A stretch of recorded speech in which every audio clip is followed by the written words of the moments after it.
Hello, everyone, and thank you for joining us. I am Anarita Bashalieva, along with co-host Dr. Victor Fett, Dr. Katerina Shrey, and our program producer, Professor Larry Sherey.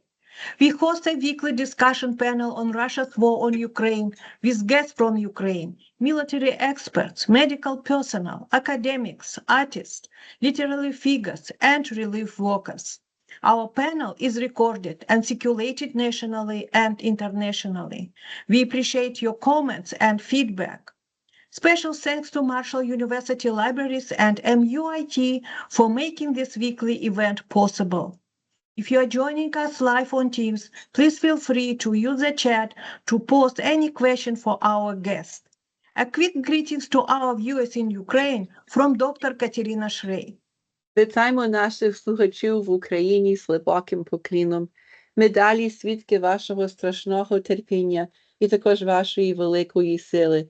Дякую вам за вашу участь в нашій тижневій програмі. Thank you, Katerina. Today's guest will be introduced by Dr. Victor Fett. Thank you, Anara. It's my pleasure and honor to introduce my friend Vita Shtivelman from Toronto, Canada, with a presentation about her upcoming travel to Ukraine, which starts next week. We are very thankful to Vita that she found time to talk to us about this upcoming travel and specifically a program she will bring to Ukraine, celebrating the life and artistry of the legendary singer Nechama Lifshitz and the entire world of Yiddish culture. Vita is a poet, writer, translator, performer, and many other things, including founder and director of online club EtCetera Arts and Science, organizer of ethnic festivals. She was born in Ukraine, in Chernivtsi, raised in Kazan, in Tatarstan, then Soviet Union, lived in Israel, and then in Canada since 1999. She is author of 2 books, winner of multiple literary awards, member of the Union of Russian-Speaking Writers of Israel, holder of the Sholem Aleichem Diploma, founder and host of popular radio programs, including the above-mentioned EtCetera Arts and Science Club, where I was very happy to be a reader of many poems for last several years, and we are very glad to have Vita on our program. Microphone is yours, Vita. Victor and everybody, thank you very much for inviting me here. I'm really happy I'm honored to be here, and let me start. So I will talk about my trip, but before that, maybe I'll share this poster. What I'm going to present there. Sorry, guys, it's... Can you see my screen? Yes. This is basic. We'll say a few words about myself and what I'm doing and the story. But first, I won't be surprised if you never hear the name Nechama before our meeting or before Victor's announcement. So this is what I'm going to do in Ukraine. I will have 4 interactive performances in Chernivtsi, Lviv, and 2 of them in Kiev. So why I'm doing this and and what I'm doing actually. A couple of words about myself. So I was born in Chernivtsi. It's a small town, very close to. It's a small town in Ukraine, historical town, very close to Romanian border. And I grew up in Kazan, which is the capital of Tatar Republic. It's in the middle of Volga, for those who don't know. Back then it was Soviet Union. I used to visit Chernivtsi a lot because all my roots, ancestors are from there, Bukovina, all my grandmas, grandpas. So I grew up in Kazan, and then I lived for 9 years in Israel. And since 1999, I've been living here in Canada, in Toronto, and that's where I'm talking from. Like you can see the background, Toronto landmark, CN Tower.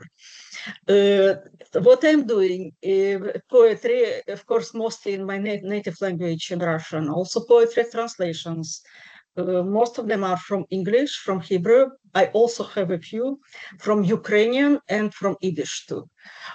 Some types of prose. And as Victor mentioned, I organized like my baby club, EtCetera.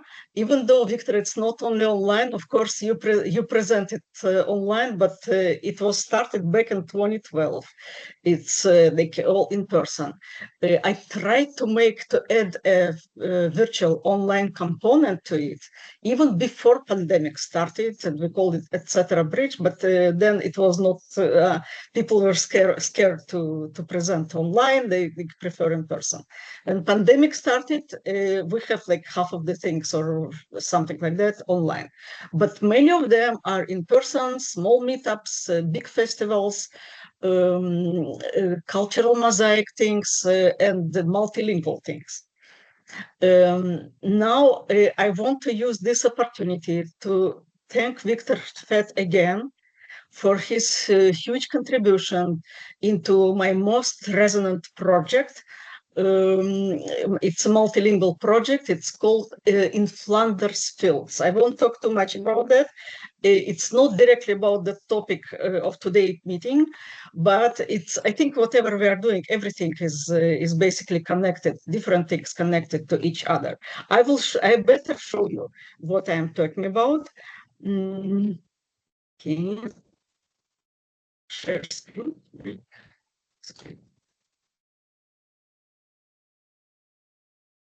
Can you see? Yes. Yes, so the project is called In Flanders Fields. It's an iconic Canadian poem, very important to all Canadians, not too much known like outside of Canada. The poem was written in 1915 in the times of World War I, anti-war poem. They then translated it from English into Russian, and it became a multilingual poetry project. Why? Because I knew many poets from different communities and asked people to translate the poem into their languages. And we have now 64 languages. And believe it or not, like 20 or even more translations initiated by Victor Fett. And so Victor, many thanks again for this huge contribution. Now, In Flanders Fields is probably my most resonant project, but the longest running project is this Otazoi festival. I just showed you the poster. Otazoi, the word, meaning of the word in Yiddish means this way. Let's do it this way. I know a few songs in Yiddish, they have this with this refrain, Otazoi. And I will explain in a few minutes why I called it like this. So this Otazoi project, it started back in 2014. It's an annual project. It right away from the very start, it became international. Many people greeted it, some very famous people, Grigory Kanovich and Alexander Gorodnitsky, and Nechama Lifshitz. She was quite old by then, but still alive. She is way less known than Gorodnitsky and Kanovich, and way more important, in my opinion. She is one of the most influential figures in Yiddish culture. So as I said, this festival, it happens every year, mostly in Toronto, but the last three years, even more important than the previous year. So back in 2023, we donated all proceeds from the Otazoi festival to Ukrainian refugee musicians in Canada. In 2024, it was a tour in the US. So with my creative team, we did a tour from California to New York, and all proceeds donated to Israeli Magen David Adom, it's Israeli medical services. In 2025, this year, I spent the entire May in Israel, And with this initiative and 3 of the 7 events dedicated to Nechama and Yiddish culture. I need to say that even though the name comes from Yiddish, I would say it's not even only Jewish. It's like Jewish plus. So languages that you can hear at our festivals are Russian, English, Ukrainian, Hebrew, and Chinese, Hindi, Tatar, Uzbek, like all possible languages. Because different people, it's all about culture, and all cultures, I think, are interconnected. Now, why at all I started it? Why I'm doing this? Going back to my childhood. So again, I was born in Chernivtsi, spent a lot of time there when I was a schoolgirl. I would visit my grandmas, grandpas, and they tried to teach me Yiddish, and I didn't like it. I felt it's like a language of the past. I loved Hebrew. They tried to teach me Hebrew, and I did like Hebrew. To me, it sounded like proudly and fascinating, unlike Yiddish. So they didn't like that culture. But I have, I would say, like a few links to the culture of my ancestors. So one of the things was a vinyl recording. And I will show you this. I will show you the vinyl.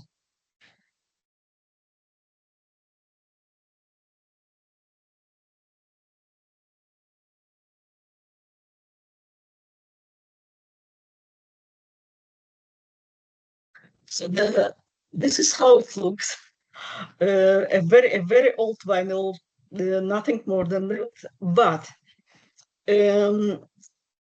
interestingly enough, I heard these songs.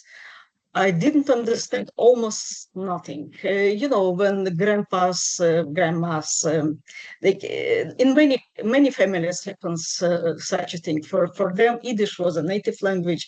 So when they wanted to hide something from me, from the kid, they would talk Yiddish. And this normally these things, all the kids, they start understanding quite fast, but they're only very few, very limited vocabulary. Otherwise, almost nothing. But I had a feeling that I understand, somehow I understand it. And Victor, I would ask you to play the first song, which is Big and Low, just to give you an idea how it sounded for me. 1 second. I'm sharing now. I will share my screen. 1 second. I need to open the file first. And this way I can share my screen and start.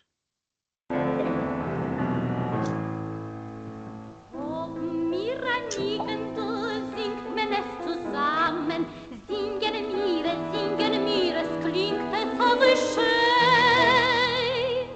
Das hat gesungen der Tate mit der Mame, wenn sie seinen Kinderlich geben, ai, ai, ai, oh, Tatoi, sie wieder nie klingt ein Zinder,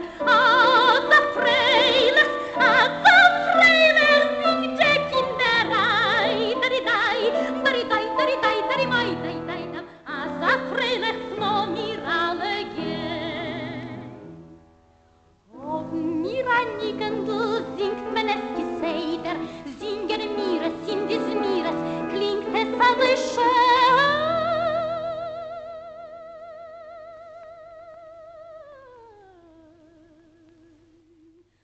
Das hat gesungen der Rebenu in Heider, wenn wir seinen Kinderler geben, ai, ai, ai.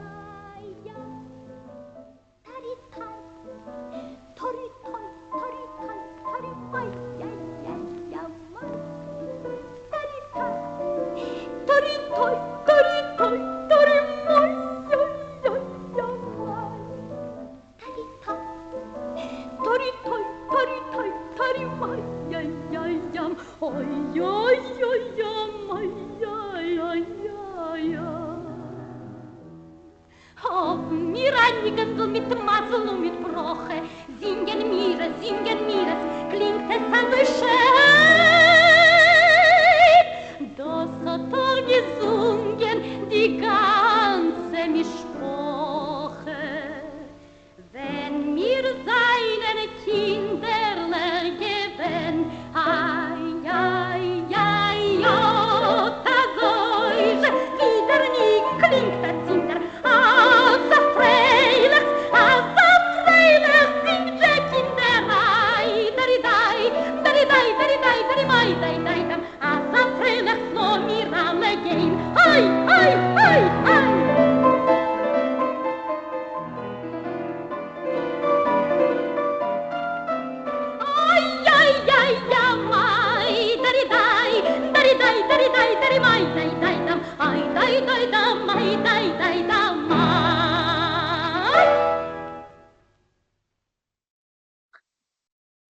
Victor, thank you very much. So yes, this is that was quite an uncommon thing for the kid who doesn't understand nothing but somehow understands and loves only one and only one thing. So the recording that you just heard, it's a song performed by Nechama Lifshitz in the Soviet Union. People would call her Nechama Lifshitz. She was born in Kaunas, and in Lithuanian, Aite means Miss. It's like Lifshitz means Miss Lifshitz. When she was born, Lithuania was not Soviet Union, not yet.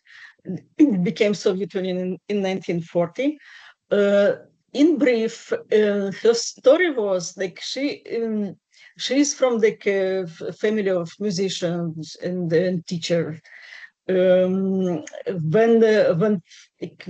Nazis invaded Soviet Union, literally right before Nazis entered Kaunas, her family evacuated to Uzbekistan, and this is where she basically studied in school, graduated from school. They came back to Kaunas. All Jewish people were killed pretty much. By then, she loved singing, studied.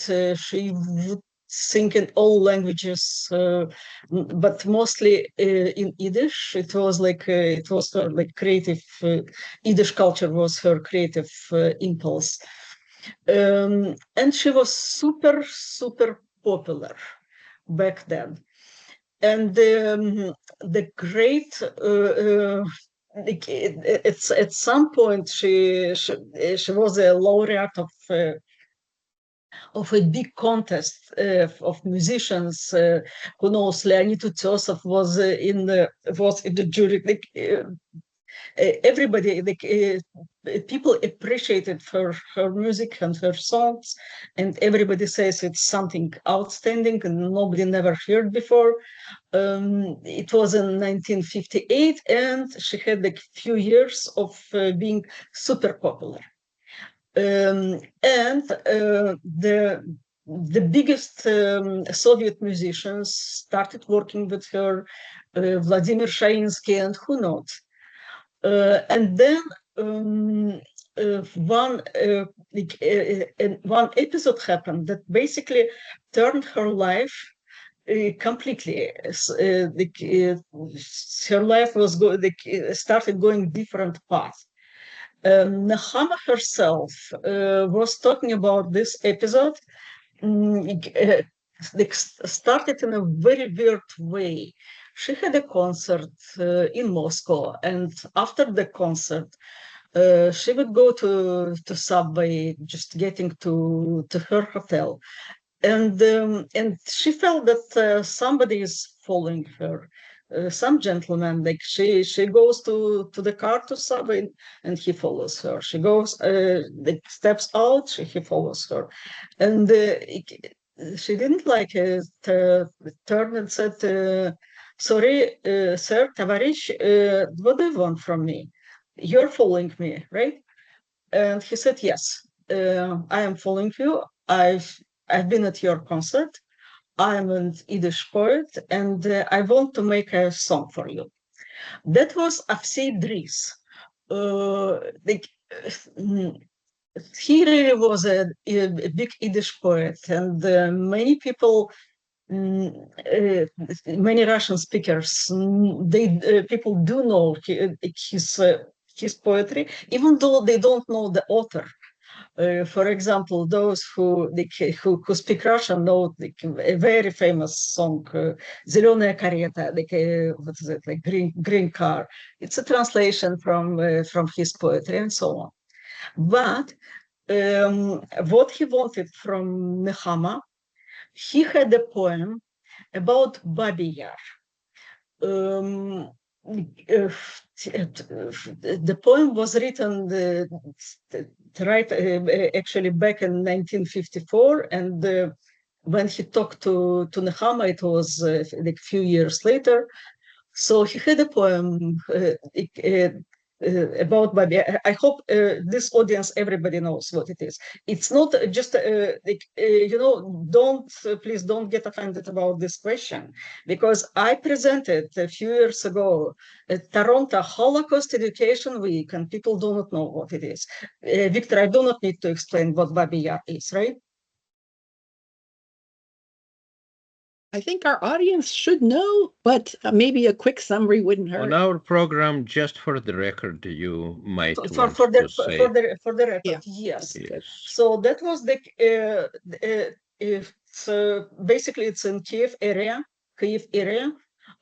It's a place like of the biggest massacres of Jewish people, not only Jewish, by the way, but mostly Jewish, that happened after Nazis invaded Kiev, and in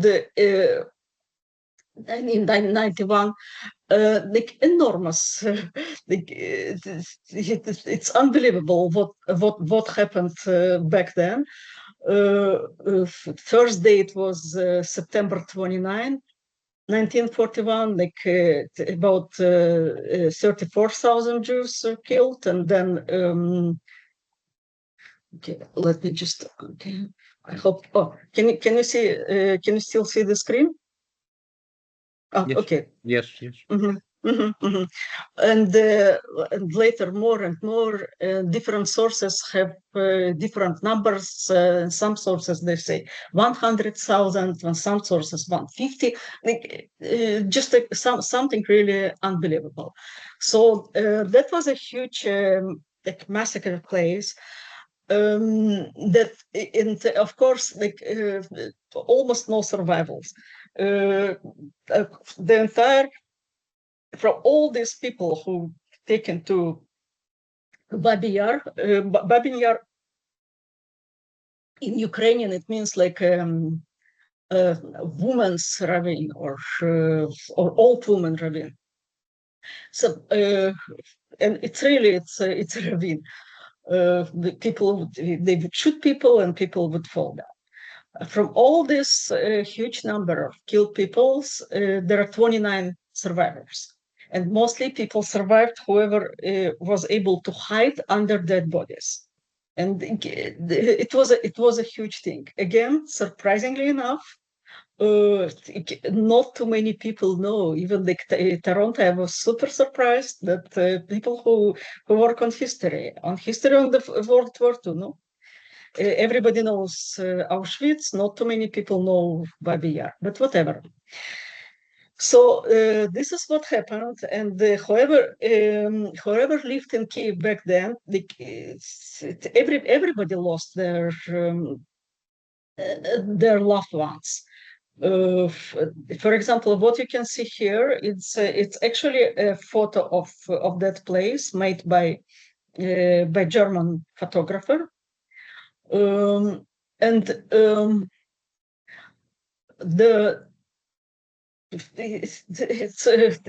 was a huge disaster, but in Soviet times, this topic was silenced. It was people shouldn't, were not supposed to talk about that. It just not appropriate, not accepted by Soviet authorities. And at some point, it was 1961, a decision was made to create a dam for construction waste in Babi Yar. This picture, by the way, I don't think you can find it on internet. I got it in from a book. No, I know the author. You can see the remains, bones, literally human bones, and you can see the traces, the track traces. It was a waste. So the decision was made to people should not remember about that. Not good. We are all Soviet people. We don't have any problem with the anti-Semitism or nothing. We just don't talk about that period. So it was this huge waste place, and a few years later, a disaster happened. So there was a dam built to separate Babi Yar from Kiev, from the city. And something happened, the dam burst, and started mudslide, and a huge number of people were killed. And some sources, they say 1,500, some sources say 2,000 people. So actually, this disaster, it had technical reason, but people would say, okay, these are the deaths are taking revenge on the living people, because for this huge thing, it's like a blasphemy or whatever you can call it's or it's a punishment from God or something like that. So as I said, the topic itself was silent, right? So people shouldn't talk about Babi Yar, shouldn't even name it, because it was not appropriate. Even in this vinyl that I showed you at the very beginning, the first song, it's called a Song of Mother, even though the song that was the text was the lyrics were written by Afsei Idris. The name is Lullaby for Babi Yar. But you shouldn't say Lord Babi Yar. It's the Song of Mother. Well, it is actually a song of mother. A woman is who lost her both children in Babi Yar. This woman is singing. She lives in the. She just driven from her grief. She is basically insane. And she's trying to sing lullaby for her kids who are not in life anymore. It's I would say like a heartbreaking song. So going back to the lyrics of Afsei Idris, he had this poem, the text, and he wanted to make a song. And it's obvious that not every singer could perform it. Song, like any song, it's not just a combination of lyrics and music and singer skills. It's something. The song is a new substance that can be created from different inputs. It's obvious, not every singer. So, and he heard Nechama singing, realized, yes, this is what I need. And he found a composer. Her name was Rivka Boyarsky. She was Kiev-born and a lady who lived in Kiev. She lost everybody in Babi Yar. Somehow she survived herself. She was a very good composer. By then, in 1959, she was old. She was paralyzed. She couldn't move. So the way the song was written, the music for the song was written, Rivka called a student, a young girl from music conservatory. So she would tell her like the notes, what to write, the music, and the girl would write them down. This is how the melody, the song itself was created, and it was performed by Nechama.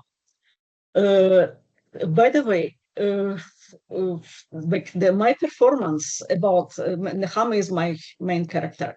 I called it Nechama Means Solace. It is really Nechama. In Hebrew we say Nechama. In Yiddish we say Nechama. It does.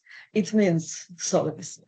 So and performed by Nechama, and it was just the impression couldn't be described in regular words. And after then, we can say a miracle happened, because 1959 there was like 100-year jubilee of Sholem Aleichem, right? A great Jewish writer. And there was a big celebration, a gala concert in Paris, and people came there from all over the world. And really, like nobody knows how and why. Nechama, it was Soviet times. Nobody would allow to go nowhere, but somehow they allowed Nechama and another singer, Alexandrovich, to go there and perform there, and she did. And she did perform this song about Babi Yar. I'm not going to play it here. The song is 6.5 minutes. I just encourage the audience to Google it, basically. And it's I think it's something like to do and to listen and to learn. So, and she performed this song, and the entire audience, this huge, the huge, I would like, auditorium of this gala concert, was Olympia in Paris, got silent, and everybody immediately no applause, they stood up. And this is what happened in Paris. After that, she came back. She came back to Soviet Union, to Kiev, and she had two concerts with the different songs, and not only Yiddish, as I said, different languages, and Ukrainian and Russian and whatnot. But one of the songs she performed this one, a lullaby for Babi Yar. Same reaction. People just stood up. The complete silence. People stood up, and immediately the authorities of the theater, they closed the curtain, right? So they called Nechama to the KGB and said, okay, what happened, but you shouldn't perform this song at the second concert that is already scheduled in Kiev. And the second concert happened, and how it's possible not to sing it? It's Kiev. It just so many people who lost everybody, and people are waiting for her to sing, and she did. Yes, she did, and this time was not that bad. By then, okay. So Stalin was not in life anymore. This time was relatively easy. So she was not taken to jail. Nobody killed her, but basically that was the end of her artistic career. So she was not allowed to sing here and there. Forget about tours abroad. So she was allowed to only to in her region, not in big cities, and so on and so forth. It was and it started saying bad things about her in the old media and newspapers everywhere. so in brief, in 1969, she immigrated to Israel. Well, she was I would say persona grata. You know, like sometimes people say about like persona non grata. She was super grata. At the airport, Golda Meir. Oh, sorry, I forgot to change this writing into English. So this is Golda Meir at the airport.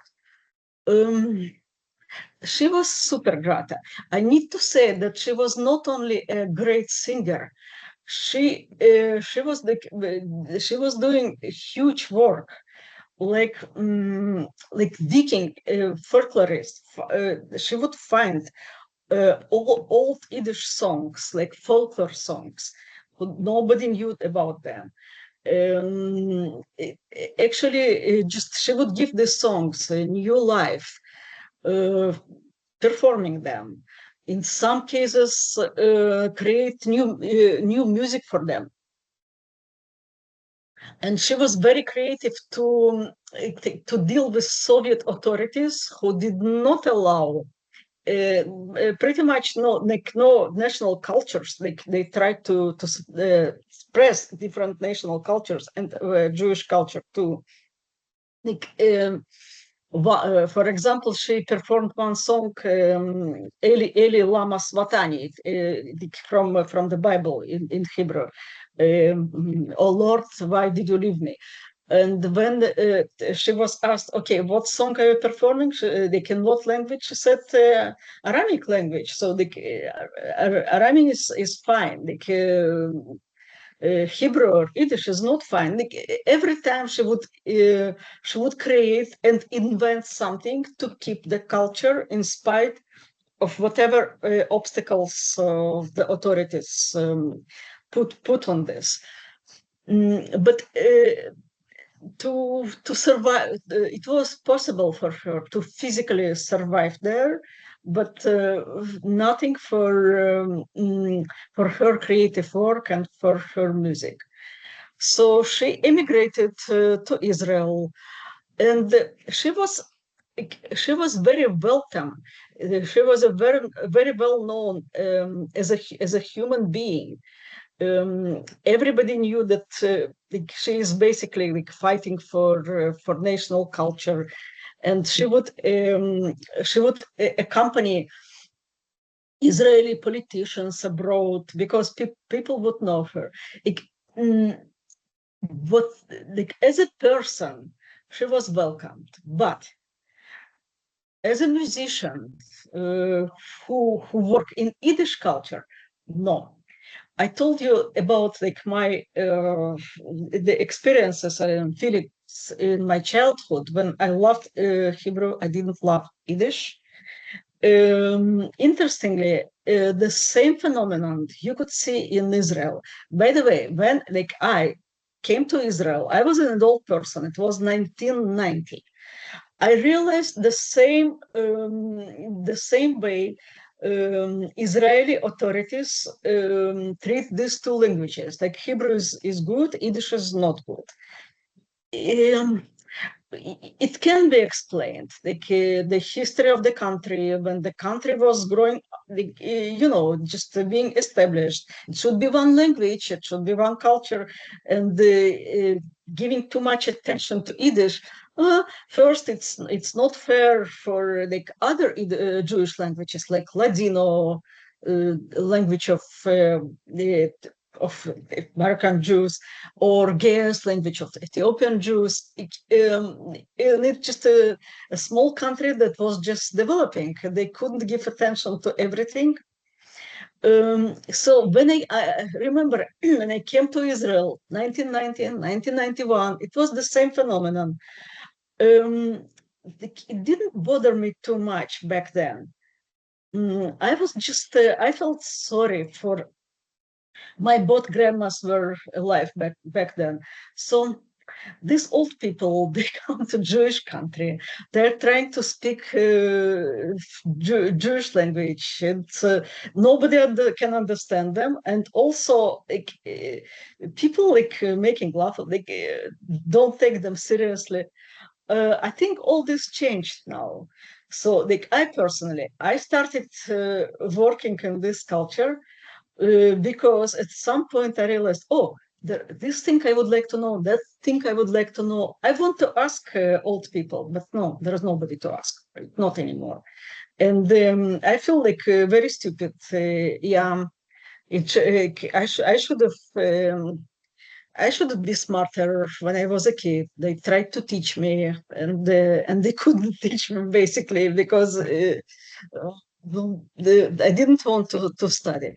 So this is what happened to her, and this is her story. She died in 2017.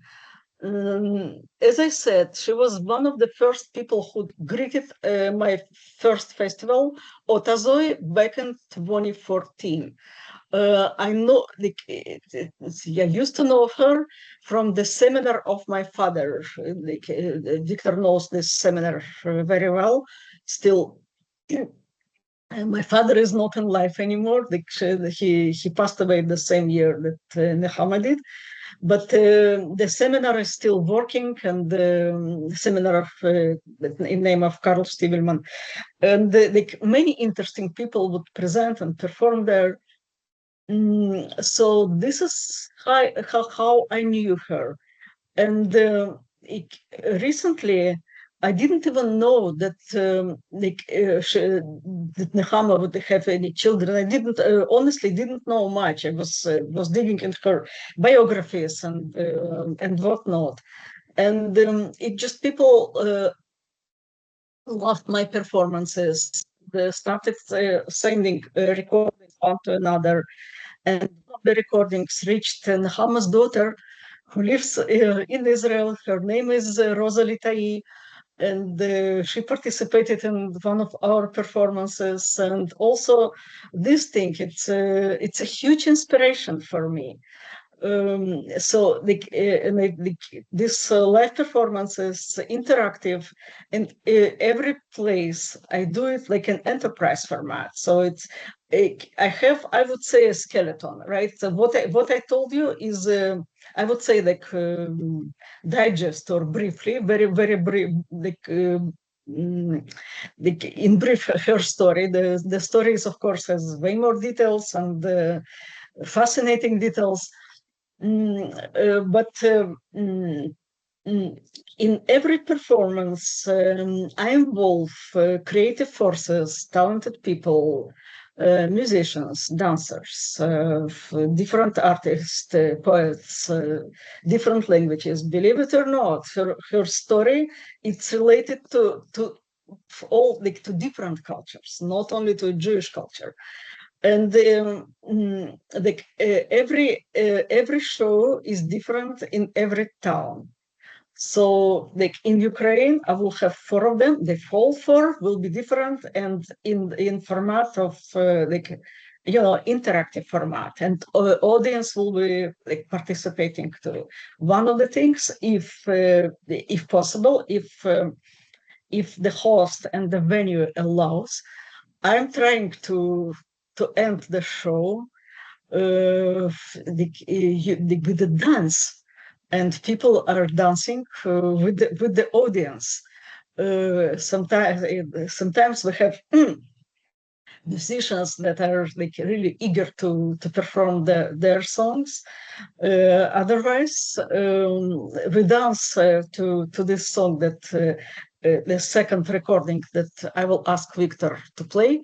And it's a very small song. It basically it's about like, let's be friends again. Victor, please. One moment. The second one, yeah. I'm opening the file. 1 second. Mm-hmm. I need to show it.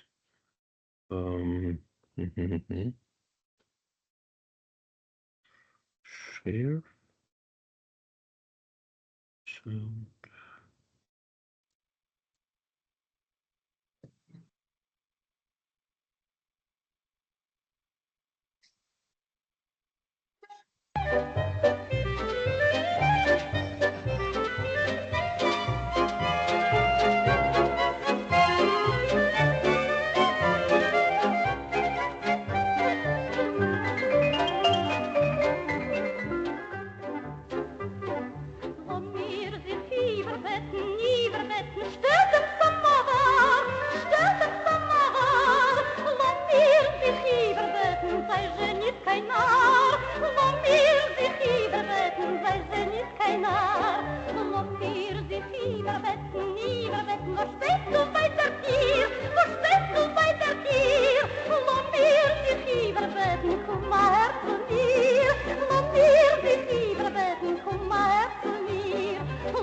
Thank you very much, Igor.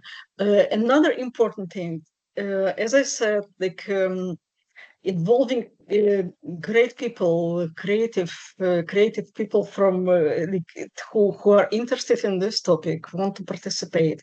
I'm pretty sure you all know Grigory Falkovich. He is a wonderful Ukrainian poet.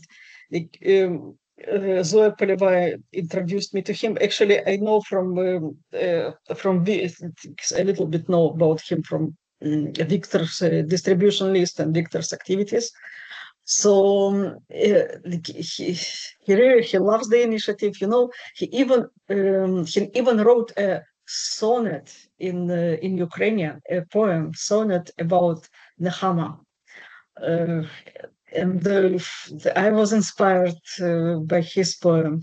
Like, I can't speak Ukrainian, but I believe I know it better than like average person who grew up in Kazan or like in the middle of Russia, because I used to go to Ukraine a lot, and my parents would speak Ukrainian very well. They know have my favorite Ukrainian songs I know from them.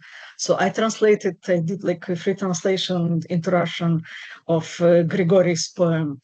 This is one thing. Another thing, in like my presentation, I have, as I said, I have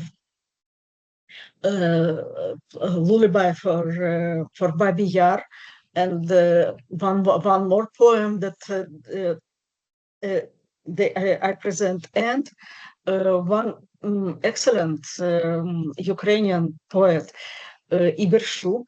Actually, most people know him as a producer and actor and theater person, but he also a wonderful poet. So he translated these things into Ukrainian, and I'm sure I have them on the website. Can you see my screen? Yes. So this is like his translations from Yiddish to Ukrainian. So one is Absidis, another one is Itzhak Manger. It's my tour hasn't started yet, but it's already very exciting and super exciting. So I'm leaving from Toronto in a few days on the 25th. It's not an easy, it's not an easy way. I have 3 flights basically to Romanian border with Ukraine. It's a town called Suceava. Then somehow I need to get to to Chernivtsi, where I have the first performance. And I'm getting to Chernivtsi, the curfew. It's all doable and manageable and everything. I'm excited about this. About these performances, about my tour, and that's what I wanted to tell you about. And thank you very much for listening. Thank you, Vita. It was a fascinating story. I'm sure there are some comments and questions. We have time. We don't have to cut short. Just to remind for the record to our viewers who might not be entirely familiar with the subject, that very rough estimate of Jewish people killed during Holocaust within modern Ukraine is about 1 million people. There are all kinds of estimates from 800,000 to 1,600,000. Incredible tragedy, which all but exterminated the culture. Vita is bravely, and others are bravely trying to revive and preserve and remember. And of course, this is another facet of ongoing wars of our century and last century as well. Thank you, Vita, once again for your bravery, for your impact. I'm sure that this is extremely, extremely important and touching to all of us. Please, comments and questions. Dr. Deutsch, please. Hi. The poem In Flanders Fields appears in so many anthologies of American literature that I thought it was written by somebody from the U.S., so that's interesting. I didn't realize it was a Canadian. What I wanted to ask you, if you feel comfortable responding, is can you tell us why you decided to move from Israel to Canada? Yes, I'm comfortable, even though until even now, I'm not sure if it was the best decision ever. Actually, my husband convinced me to move because Israel is not safe for kids. I have a son and a daughter. They used to be kids back then, and it's not a safe place for kids. Nobody knows. We can't say what this was good, this was bad. This is my life, and I wouldn't change my life for any other life. But this is how it is. I would say emotionally, I am a lot with Israel. I have a big family there. For what I'm doing in Jewish culture, they have different awards, literature, whatnot. But for Jewish culture, I even have an award from Israeli Knesset. Forget about award. This is one of my big pleasures. I'm sure that the culture is actually what would make what would in the end, this is what will bring us to the peace, if anything can. So yes. Thank you. This not sure. Was it good? Was it bad? But yes, understand your question. The big part of me is still in Israel. I translate poetry, as I said. Most of my translations are from English and from Hebrew. Way more from English than from Hebrew, because of course you need to live in the country. You can speak the language every day if you want to really work on translations, but making big efforts to keep my Hebrew. I can't even say it's efforts because it's a pleasure. Thank you very much. Thank you. More comments, please. Katerina, please.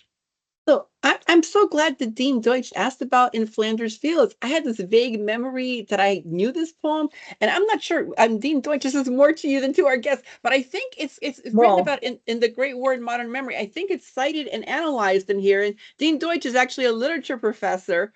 I too did not know it was written by a Canadian, so I'm very, very grateful for that. I have another like a book to show. You mentioned Grigory Falkovich. This is like so wildly popular in the United States right now in the English translation done by our own Victor Fett. So thank you for mentioning both of these literary works. My question to you is about your upcoming travels. God bless your travels and keep you safe. Are there any? Have you been to Ukraine during wartime already? And are there any precautions that people like? What are you going through a travel agency? Like how is this happening? What is there any additional safety concerns given what's happening right now in the world in general? Yeah, a good question. Thank you. You know what? Like, no, I haven't been. Like last time I've been to Ukraine, it was back in 2019, and actually I traveled from Toronto to no. In 2019, yes. Basically, wanted to visit Chernivtsi, as I said. Like, was born there. My family is from that place, that area. We have like in the in cemetery, like, my grandpas and the uncles and somebody, and like one monument, like it's because in memory of somebody who was a soldier in World War II. It's family history. So I was there just to visit my hometown and also to make sure that whatever their places and cemetery, they're maintained and everything is good. Even though I'm in contact with the person who does this work, contact online, but still. So it was back in 2019, not in wartime, but I have so many people who my friends actually some people I know only online, right? Some people I do not remember from my childhood. Precautions, no special precautions. The only thing I would say first, my idea was also to do the same thing in Odessa, in Kharkiv, but people started really screaming at me. Just people from Kharkiv, from Odessa, literally screaming at me that I have my family in Kharkiv. I moved the entire family to Kiev, which is also quite bad, but not as bad as Kharkiv, and so on, right? So if we're talking about like precaution, like do something to be more safe, then this is what I did. Like basically decided, okay, though I'm not going to Kharkiv, not going to Odessa, even though I really wanted. I've never been to Kharkiv, by the way. Been to Odessa. Last time was back in 2017. I presented in Limut. It's a big conference of like Jewish culture, but whatever. No, I'm not going there. So only Kiev, Lviv, and Chernivtsi. So this is one thing. Second, well, I try to do as much as I can. It's not about getting killed. Like I go there for a short time period. People, what I can see, like people participate, as I said, have 4 performances. They're all different talents, different ages. In some performances, kids would participate. So, people live there with their kids, small kids, old people who can't move actually, right? Like it's I feel like it would be a shame on me, like, so be so, like, like so scared about my, like, I'm not saying, oh, I'm a hero, not at all. Like they have like huge pressure. This is how they live. And I talk about the program with these creative people, and here and there, people are saying, okay, sorry, Vita, we have an alarm, we need to go. Like, you know, Yeah, same thing in Israel, by the way, exactly same thing. Wow. It's and every time you think, okay, basically I'm here, but people live with that, and that's and they do celebrate birthday parties, they do celebrate weddings, and they, you know, with all this, they keep you know, keep it's not just normal life, they keep enjoying life, right? Celebrating events. So precautions, no, but what can you do? It's your luck, right? Now, there are challenges, as I said, but of course, no flights, not even within the country. Okay, so quite a challenge to cross the border to Ukraine, from Ukraine. I will need to go from Kiev, and better, of course, to go on the train than on a bus, right? But the train tickets, they become available only like 20 years before the departure. And the only date that works for me, it will be the tickets will be on sale when I'm actually in the plane from Toronto to Ukraine. Somebody would buy a ticket for me. You know, all these things. If I can't get ticket, people are saying, okay, Vita, what's wrong? Okay, if not train, you go to the bus. Like we always do this. We have kids who live in Germany. We go to the bus 36 hours, and we're at our destination, kids' place. 36 hours, right? If people have adult kids, it means they're not in their 20s, right? So not very young. We, like, you know, I feel like getting new skills, life skills, right? It's like we're too relaxed here. Like, okay, go and see what the real life is. Like, basically, a little bit feeling of.